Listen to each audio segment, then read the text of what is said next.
now before, and certainly as history moved up into the Elizabethan times and up into the modern age, the powers that be have always made use of this impotency. They've made use of the fact that man had a very short lifespan in just a few hundred years ago.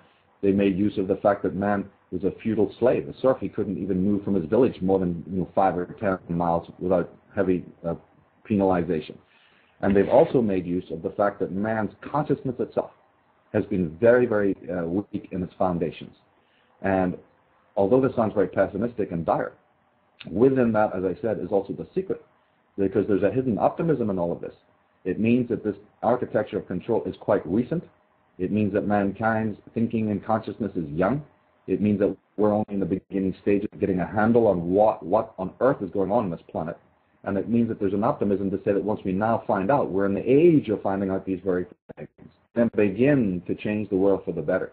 So those who talk about ends of time and ultimate cataclysms and ultimate, endings of the world, they're not the school I belong to. I know that cycles come to the end. I know that there's major, challenges on the road ahead. But when you take it in the full scope of history, you realize something absolutely fascinating, is that we have never had the opportunity before in history to ever do anything really about the status quo. That's why these demagogues, these hideous, vampiristic, these tyrants have been able to prey over us like a bunch of vultures. Mm-hmm. Their time is actually ending to do this, as a matter of fact, because the human race is now finally getting the facts about the history, number one, about consciousness, number two, and number three, about what it is you're doing wrong, to start getting a handle on this state of decay so that you can do something very positive about it. Yeah, many of the listeners might think, like, I thought this show was going to be about New World Order and secret societies, but what they don't understand is that this is all connected. This just hasn't happened in the past couple hundred years. This has been in the making for a while, and I believe it's very critical that your previous works like the Atlantis book and also the astrotheology, it's all connected. And if people do, of course, as you say, this isn't necessarily music to the ears, because not everyone wants to listen to this, but it's the truth, and people will need to try to do the, as you say, take the quotes and take all the research and all the information from the horse's mouth, and but I'm getting off subject, but for what purpose, Michael, were we created as a slave species? Like, why were we created as a slave species? Well, that goes back to the Atlantis work again, which is that I actually do trust what many of the ancient legends have said. There's thousands upon thousands of texts that have the same refrain, which talks about this alien visitation. But you're quite right. To go back to the point you just made, that there certainly is. I've often said that my work is certainly not for everyone. Yeah.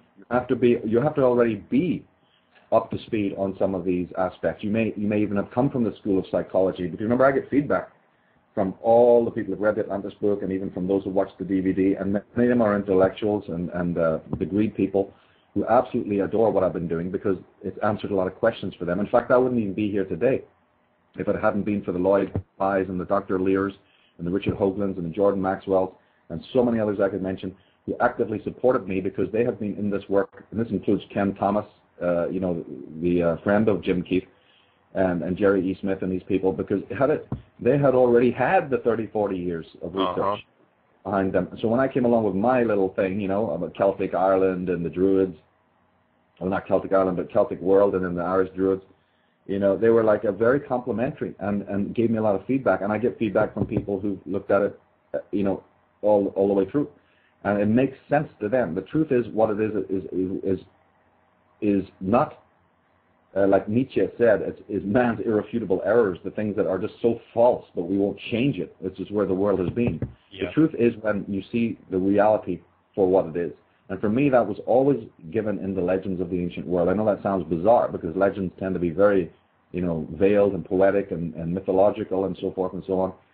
But in them, scientists have now been able to go into those legends. These are degreed people, and get tremendous insight. Immanuel Velikovsky did this. when he was tracking his whole thing on the cometary disasters of the world, which is then later on sort of picked up a little bit by Zachariah Sitchin in his reading of what the Sumerian records were talking about. He believed that they were also talking about celestial cataclysm. So I kind of did the same thing, and I came up with this feeling that my focus again was more the origins of evil. It wasn't so much about some scientific palaver about which comet collided with this comet or which planet exploded. That was secondary. My most important question was what on earth is going on in the consciousness of man. So to answer your question, how did evil come about? How did the slavery that we see come about? How did the injustice we see come about? This is what I never found. I found that the religions of the world had absolutely preposterous answers for this. Mm-hmm. And science itself was lunatic. Any answers that it was offering were easily refutable. And even in philosophy, we had difficulties. And so I'm saying, my God, in all of these great institutions of learning, you mean to tell me that we don't have a really good definition of how man became the sadistic, sick creature that he's become? We need to look deeply into that. And my place to go, as I said now, is, with the myths and legends, which talk about an alien visitation. They talk about a kind of a very major trauma. And we're talking about Native American Indian legends and all across the world, from New Zealand, to northern Russia, to Siberia, to the Scandinavia, to Ireland and England. And this became a great fascination for me. It became a great love. And people have to be up to speed on some of these aspects because, of course, in the early stages, the sort of what I describe as the finger-pointing thing, that takes up the majority of the people's interest, realizing that there are these, remember, because there's the architecture of control and there's the architects. The architects are sort of recycled. And, you have always a Blair and a Bush and a Clinton and a Thatcher and Hitler. These people are recyclable. You always have a new talent on the block. You always have a new people's champion. But the architecture of control itself is many thousands of years old. So you need to have both a historical perspective on certain things, but you need to also be very rooted in the now as to what is going on in the consciousness of human beings. And to answer your question, basically, it's partly conditioning that creates the slave, but it's also partly this ancestral trauma is huge, and my work is still going into it. Even now, in fact, I'm doing a series of talks here in Europe called Age of Manipulation. If people come to my website, they can check it out. So posting it on the forum, the updates and the pictures and stuff like that. I'm still going into this, question, and because the problem doesn't go away. People say why you do the work that you do is because, look, it's still here. Yeah, exactly. If that thing is getting worse,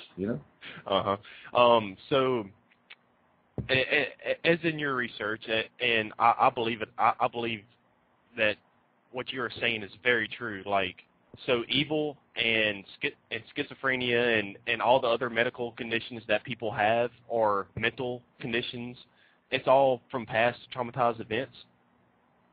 And not all. Just like even in traditional psychiatry and traditional psychology, environment is now known to play an enormous factor.